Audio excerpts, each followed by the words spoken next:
Now, has anybody else been using this technology with lithium, or are you the first? Are you breaking ground here? So there are a number of companies who have been looking at direct extraction now for some years. But of course it has to be cost competitive.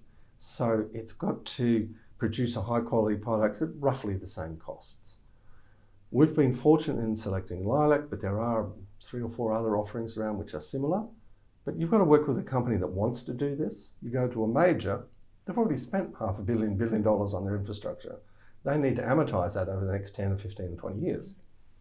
They're not so incentivized to seeing a new technology. Plus, they don't really want to see something disruptive that could actually change the whole cost base of the industry. So it comes up to somebody who's prepared to back a new technology, work cheek and jowl with them, and then make that change.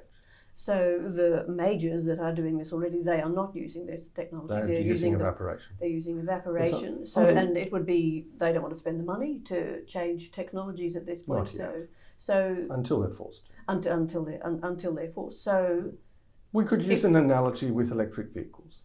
So we've had some Asian vehicle makers, Chinese vehicle makers, and European vehicle makers who've moved towards electric vehicles.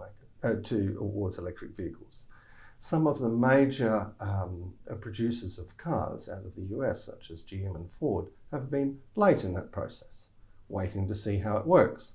But once they can see that move, they'll hop in. That's just an example of what's happening. And just at the end of 2015, we saw Ford come out with the ultimate muscle gas-guzzling Ford Mustang, and then coming out with an electric SUV version of it. So that, to me, shows a sea change in what's happening in the market.